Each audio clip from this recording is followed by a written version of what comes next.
हमारे जीवन में दशरथ भी हैं और दशमुख भी। दशमुख यानी हमारी वासनाएं तथा दशरथ यानी हमारे 5 ज्ञानेंद्रियां और 5 कामेंद्रियां। दसों इंद्रियों को नियंत्रण करना हमें राम बनाता है और इनके द्वारा नियंत्रित हो जाना हमें रावण।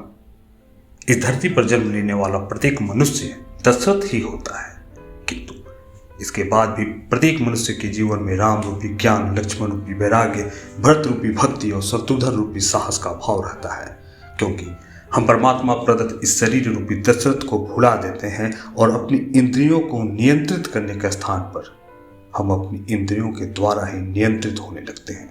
महाराज दशरथ की 3 रानियां हैं, जिनमें कौशल्या, जिसका अर्थ होता है प्रत्येक कार्य को कुशलता से संपन्न करने की क्षमता, कैकेयी अर्थात कर्मठता, कर्म करने की शक्ति, और सुमित्रा यानी राग, द्वेष, प्रतिस्पर्धा से मुक्त, सबके प्रति मित्रता के भाव से भरा हुआ हृदय यानी भक्ति।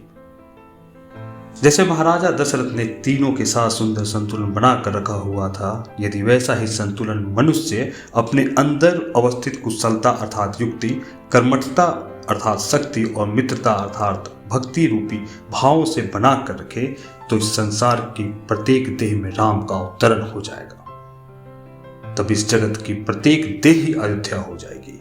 अयोध्या का तो अर्थ ही होता है जहां युद्ध नहीं होता या जिसे युद्ध में जीता ना जा सके। स्मरण रखिए, हमारा जीवन भावों का समर नहीं बल्कि भावों का सागर होता है, इसलिए इसे भवसागर कहा जाता है।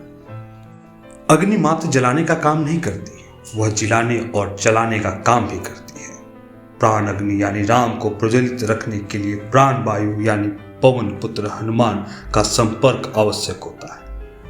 परम पूज्य हनुमान जी महाराज से प्रार्थना है कि वे हम सबके हृदय में विराजमान श्री राम रूपी प्राण अग्नि को प्रज्वलित रखें, जिससे हम मर्यादा पूर्वक उत्तम कार्य करते हुए अपने घर में राम राज्य स्थापित कर सकें।